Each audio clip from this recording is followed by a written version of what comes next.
Il y a un moment où tombe à la cruche à l'eau qu'elle finit par se casser. Hein. Il y a un délit de fuite, je renverse quelqu'un, je m'enfuis, je dis rien à personne. Il y a plusieurs degrés de gravité dans le délit. Quand on vend des stupes, on est dealer de stupes. Hier, vous avez été dealer de stupes.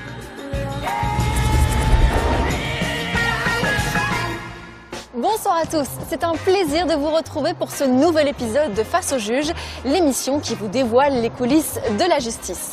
L'année dernière, cela faisait 15 ans que la police n'avait plus enregistré aussi peu de faits criminels et cela fait 4 années consécutives que ces chiffres baissent. Plusieurs raisons pour expliquer ce phénomène, comme ici à Bruxelles par exemple, où la justice a mis en place les procédures accélérées. En moins de 2 mois, les délinquants qui sont arrêtés par la police peuvent être présentés face au juge.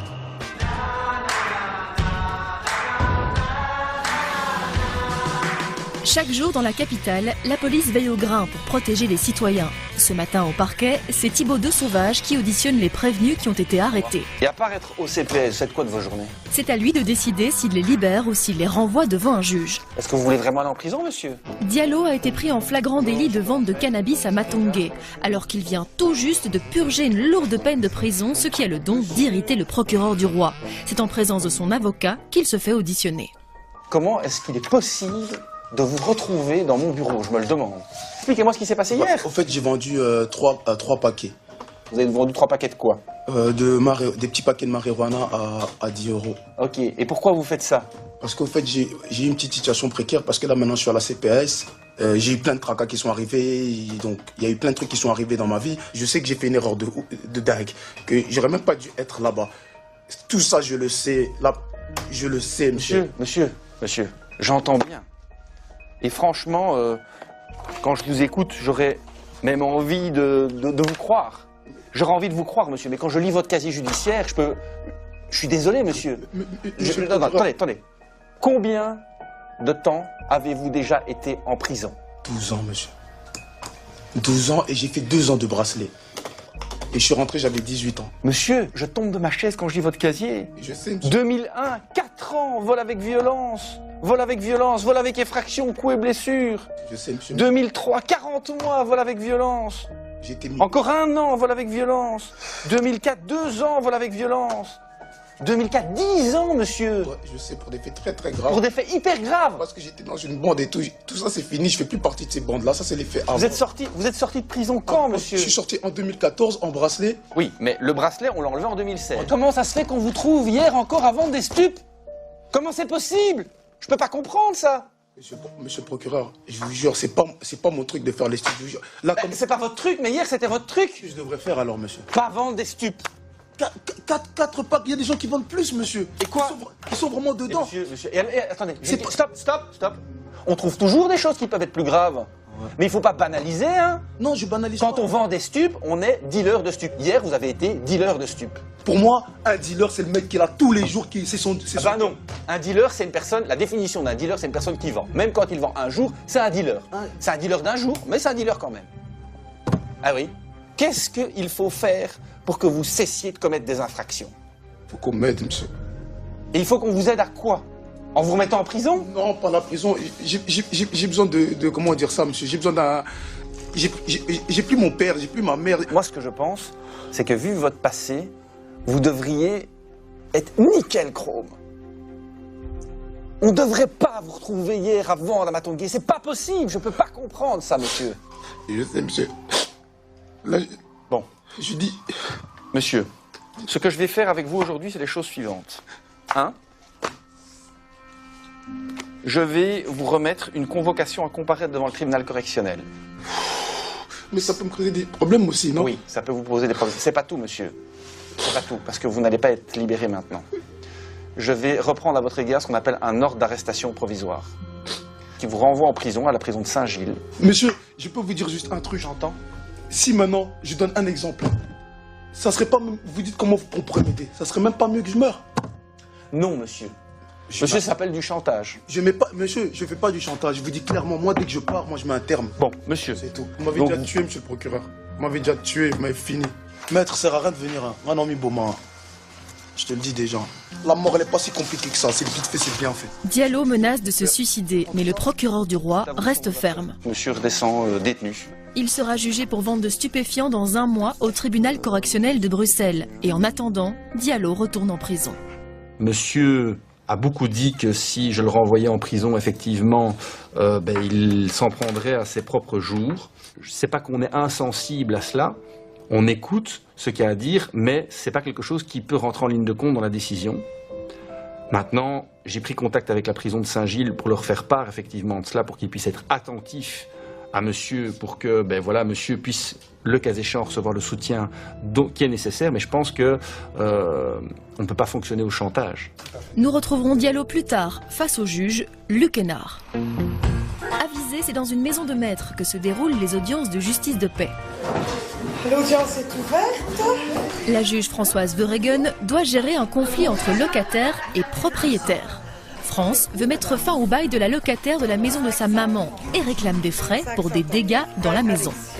Une requête en matière de bail. Je vois qu'on demande qu'elle retapisse le hall d'entrée, la cuisine, le hall de nuit parce qu'il y a eu des destructions par le chat. Oui. Qu'est-ce qu'on dit? On reconnaît ou on ne reconnaît pas? On ne reconnaît pas. Le chat de la locataire serait le coupable, mais l'avocate qui la représente n'est pas d'accord pour payer les frais sans état des lieux d'entrée. On n'a pas d'état des lieux d'entrée, là, pour la raison... Oui, maintenant, si on voit clairement des griffes de chat partout...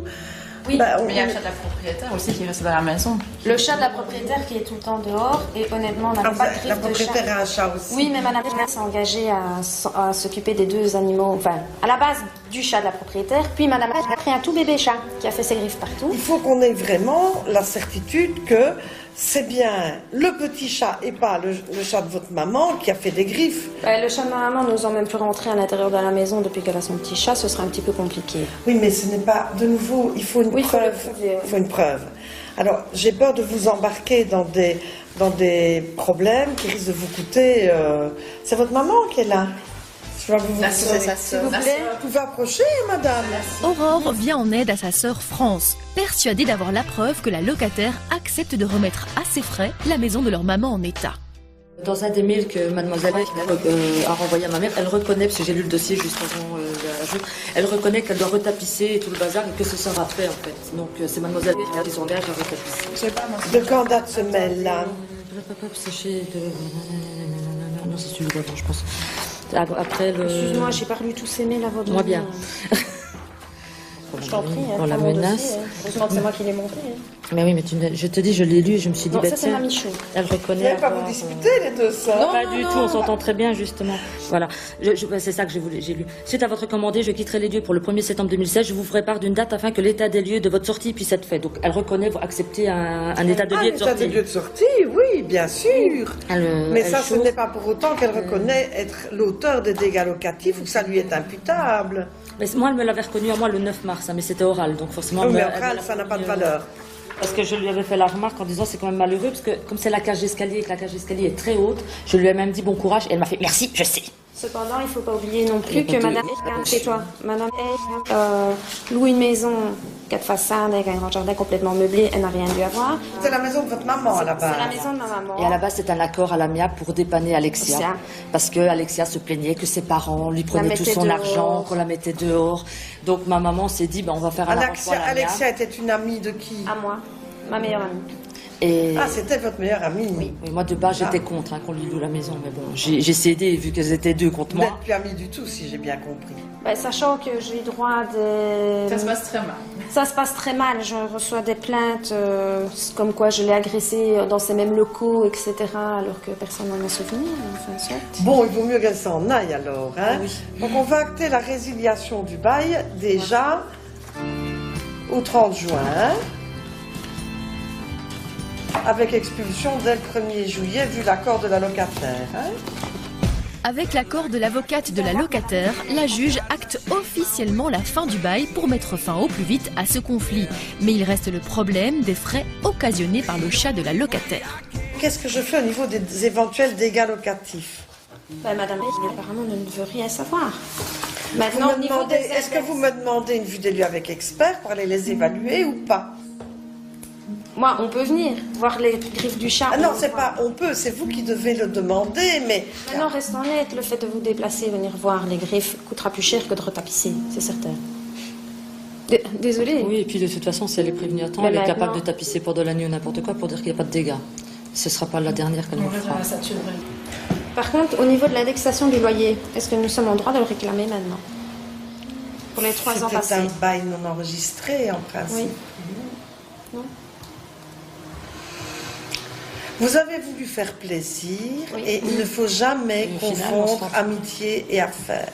Et vous venez avec vos sentiments, et je comprends que c'est difficile. Bonne fin de Les deux journée. sœurs choisissent finalement de laisser tomber les frais occasionnés par le chat et clôturer cette affaire au plus vite, même s'il leur faudra du temps pour tourner la page. On sent que c'est une affaire qui vous tient vraiment à cœur. Moi, personnellement, je suis déjà sous calmant, donc il vaut mieux, parce que non, ça prend des proportions trop grandes. Ça touche aussi bien la famille, les amis, parce que la personne en question fait énormément de soucis partout. Donc voilà, c'est son habitude, elle ne sait pas vivre sans problème. Il est temps, je crois, qu'elle comprenne qu'on peut jouer, mais qu'à un moment donné, il faut que le jeu s'arrête. Et elle n'a pas de limite. Madame la juge, être juge de paix, est-ce que ce n'est pas aussi être psychologue parfois?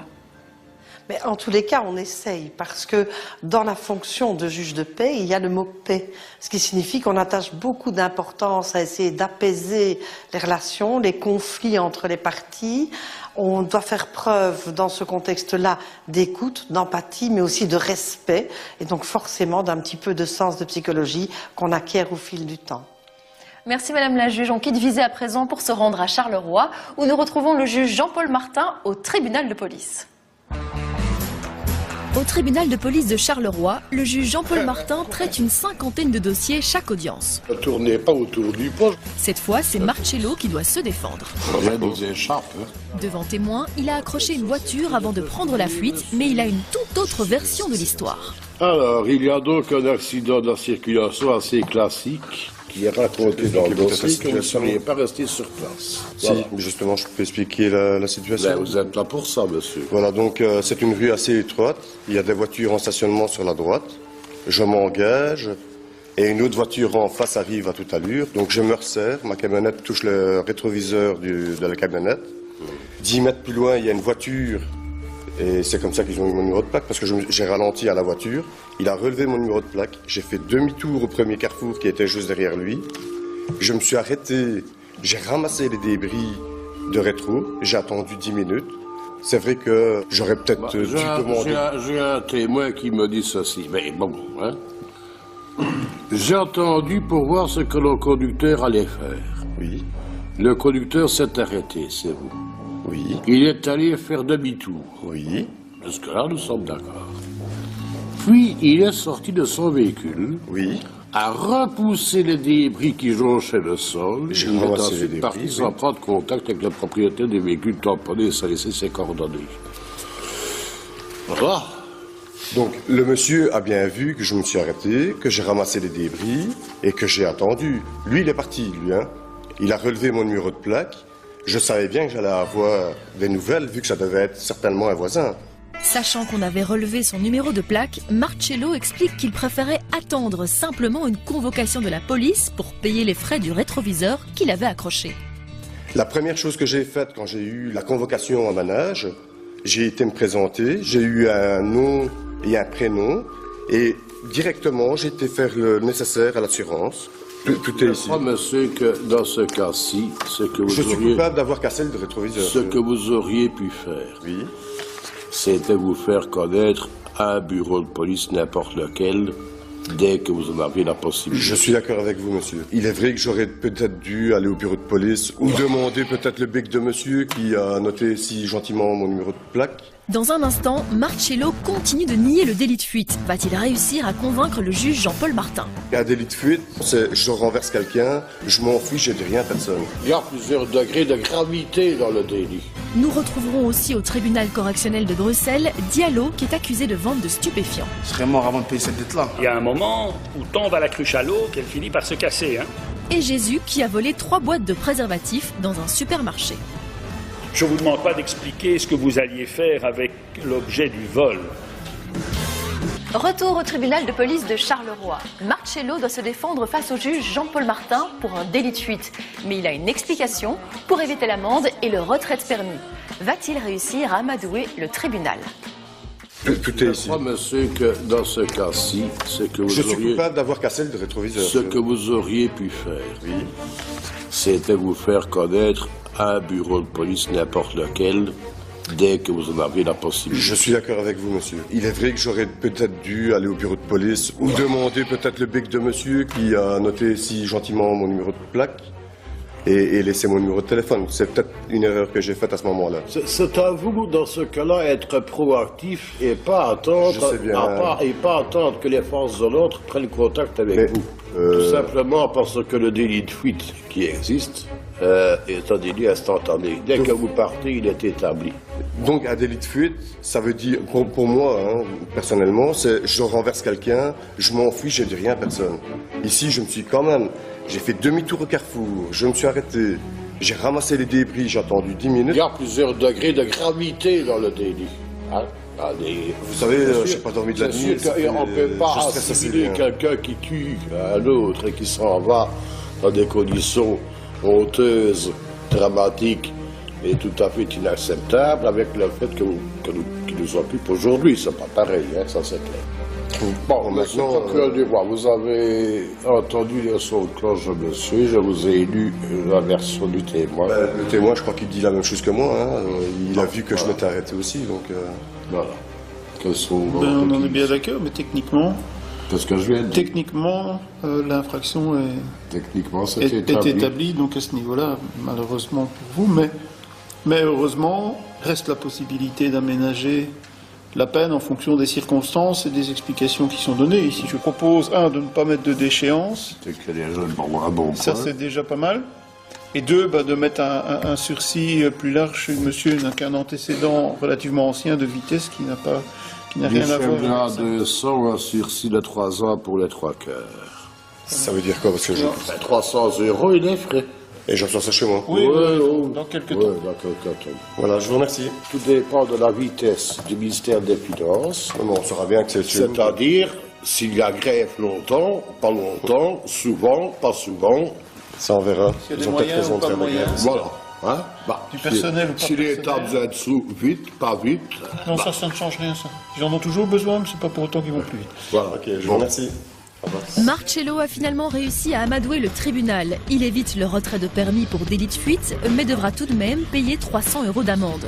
Une amende qui peut être conséquente si on n'a pas les moyens, comme Joseph, qui n'a pas payé ses 165 € pour avoir franchi une ligne blanche. Est-ce que vous savez ce qu'on vous reproche, monsieur? Une amende de circulation comme quand j'ai roulé sur une ligne blanche. Il paraît. Ce n'est pas récent, évidemment. Hein, ça remonte maintenant à près d'1 an et demi. Oui. On vous avait proposé une transaction de 165 €. Alors, je ne sais pas trop comment ça se fait. Moi, j'ai ici trace de paiement. Oui, j'ai la preuve. De 80 €, 11 centimes. Pourquoi 11 centimes? Mystère. Parce que, j'avais demandé un plan de paiement au départ qui avait été refusé. J'ai été convoqué à la police de Gilly, que je devais donner les 165 € dans l'immédiat. Évidemment, j'ai plein d'ennuis financiers. Ah bon? Je suis divorcé, je suis fiché à la Banque nationale. Aïe. Donc vous êtes dans des difficultés pécuniaires importantes. J'ai une saisie sur salaire maintenant. J'ai la totale. Je suis propriétaire d'un bâtiment qui ne veut pas être vendu. Donc je suis coincé de ce côté-là. J'ai de gros soucis de paiement. Oui, monsieur, moi, ce que je peux faire dans votre cas, il y a le minimum de l'amende qui est de 30 € x 6, et ça, en dehors de ça, on ne peut pas aller. Mais de toute façon, et hélas pour vous, les frais de procédure à eux tout seuls se montent déjà à pas loin de 200 €. Quand même, à ce point-là. Ah oui, quand même, ben oui, c'est ça le souci. Ouais, ça, ce sont des frais, monsieur, pour la plupart, donc... Là, on ne sait malheureusement pas les éviter. Voilà. Là, je m'engagerai formellement à les payer si ma situation n'est pas réglée. Vous verrez bien à ce moment-là quelles sont vos possibilités. Je ne sais pas faire des miracles. Vous savez, moi non plus, je ne sais pas faire de miracle. Je n'ai pas encore de baguette magique. Le juge est compréhensif et propose le minimum à Joseph, même si avec les frais de justice, il devra payer près de 400 €. Au tribunal correctionnel de Bruxelles, Diallo doit être jugé pour vente de stupéfiants. Nous l'avions suivi chez le procureur du roi, exaspéré de retrouver Diallo en train de vendre du cannabis à Matongué, alors qu'il vient de purger une lourde peine de prison. Comment ça se fait qu'on vous trouve hier encore à vendre des stupes? Comment c'est possible? Je peux pas comprendre ça. Vu votre passé, vous devriez être nickel chrome. On ne devrait pas vous retrouver hier à vendre à Matongué. C'est pas possible, je peux pas comprendre ça, monsieur. Diallo doit maintenant se défendre face au juge. Il risque gros. Je vois que vous êtes en état de récidive, et ce qui a comme conséquence, monsieur, qu'aujourd'hui, pour les faits que l'on vous reproche, si j'estime qu'ils sont établis, je suis susceptible de vous condamner à 10 ans d'emprisonnement et à 100 000 € d'amende fois 6. Ça fait 600 000.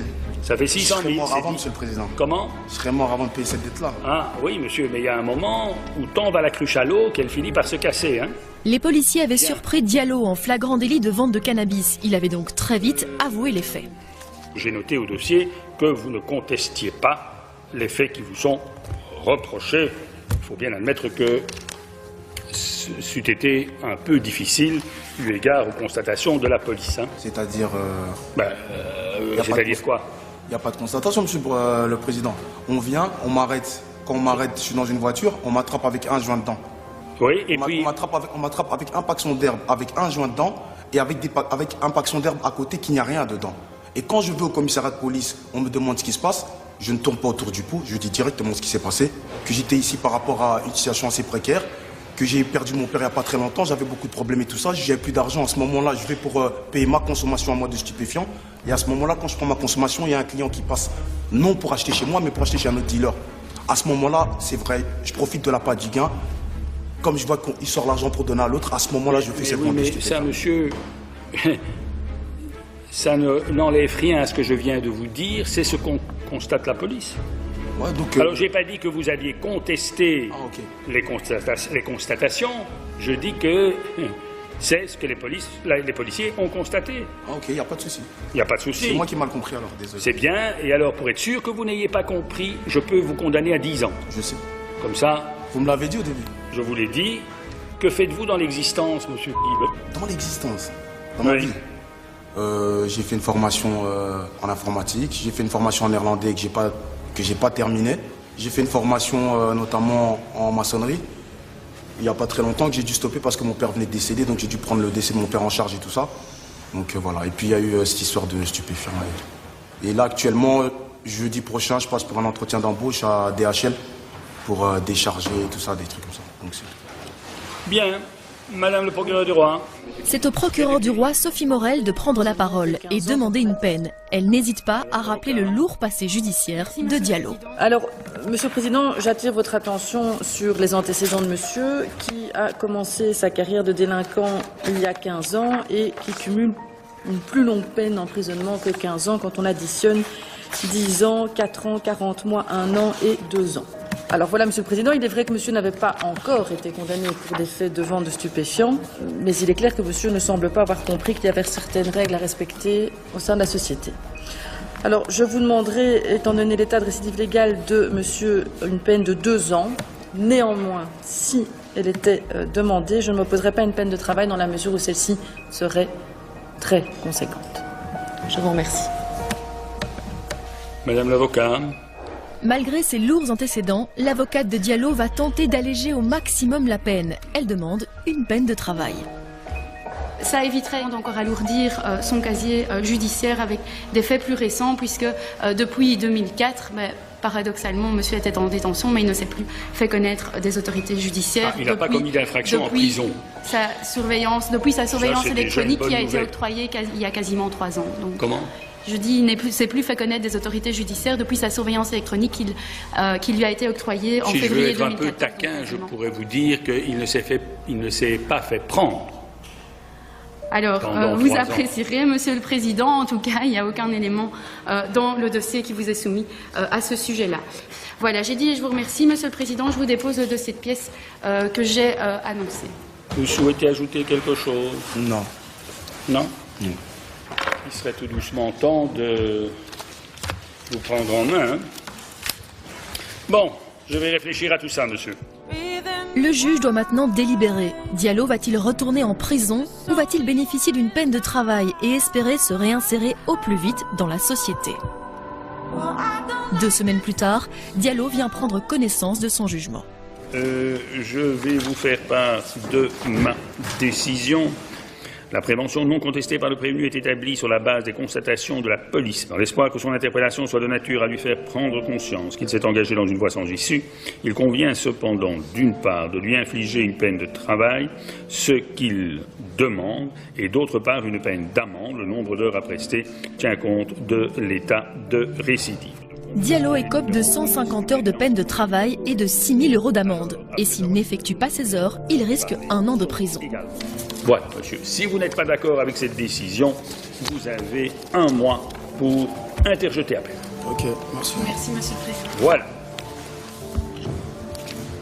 C'est au tour de Jésus de se présenter au tribunal face au juge Luc Hénard. Il a été arrêté pour vol dans un supermarché. Alors, monsieur, le procureur du roi vous reproche d'avoir soustrait 3 boîtes de préservatifs d'une valeur de 37,69 € au préjudice de Deleuze.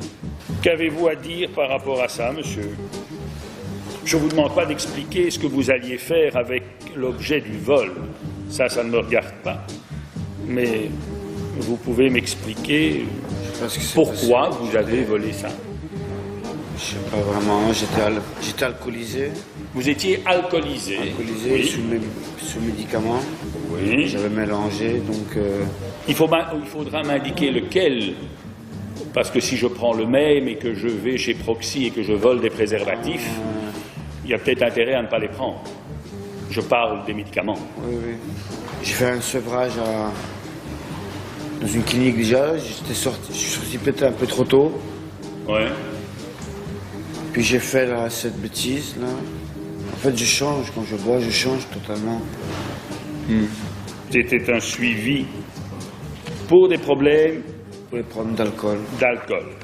Normalement, je rentre le 7 novembre. Non, je rentre le 7 novembre de nouveau. Mais je vous rappelle tout de même que vous avez déjà eu quelques décorations judiciaires. Jésus n'est pas inconnu de la justice. Il a déjà été condamné pour des faits de vol en 2011 et pour des coups en 2014. Et quelle est votre situation personnelle? Je suis célibataire, pour l'instant je ne travaille pas. Ouais. Vous avez une formation? Oui, je suis cariste. Magasinier cariste. Magasinier. Ben, vous pourriez peut-être essayer de vous faire engager par Deleuze. Ça va être... Puisque maintenant vous avez fait connaissance. Bien, monsieur le procureur du roi. Je vous remercie, monsieur le président. Mais la situation de monsieur est particulièrement claire. À partir du moment où monsieur va prendre, et les caméras le démontrent sans l'ombre d'un doute, 3 boîtes de préservatifs, 2 dans l'une de ses poches, la 3e sous l'aisselle, il va se faire repérer immédiatement par le gérant qui va l'interpeller. Et c'est à ce moment-là qu'il va y avoir d'abord une bousculade, mais ensuite, et c'est important, des coups de pied violents qui seront donnés dans le ventre du gérant par monsieur... Pour ma part, je vous demande, compte tenu des antécédents de monsieur, une peine d'emprisonnement de 18 mois, mais je serai à l'entière écoute de ce qui sera proposé par la défense. J'ai dit je vous remercie. Le procureur du roi révèle qu'en plus d'avoir volé dans le supermarché, Jésus a également donné des coups au gérant, ce qui aggrave sa situation.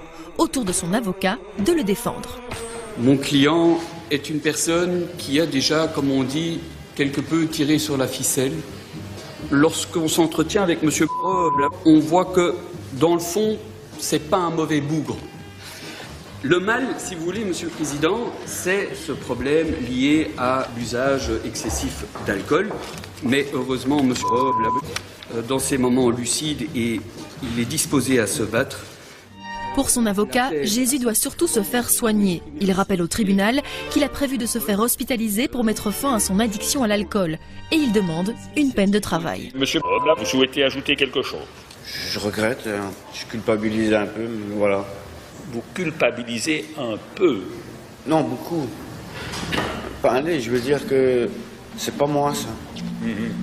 Oui, parce que, monsieur le procureur du roi l'a rappelé, vous êtes tout de même, ça s'est terminé par des coups de pied, ce qui est tout de même un peu préoccupant, non? Parce que ça transforme le vol que vous avez commis en un vol à l'aide de violence. Hein. Et un vol à l'aide de violence, ça peut vous mener à 5 ans d'emprisonnement, hein, en l'espèce. Jésus risque une lourde peine de prison pour ce vol avec violence. Mais le président du tribunal va-t-il écouter les arguments de son avocat et privilégier une peine de travail? Après avoir délibéré, le juge ordonne finalement une peine de 100 heures de travail pour Jésus, ce qui lui laisse la possibilité de se faire à nouveau interner pour soigner ses problèmes d'alcool. Jésus a donc finalement bénéficié d'une peine de travail, mais s'il n'effectue pas ses heures, il risque tout de même 10 mois de prison ferme. Notre émission se termine ici, merci de nous avoir suivis. Je vous retrouve la semaine prochaine pour d'autres affaires face au juge. Très bonne soirée à tous.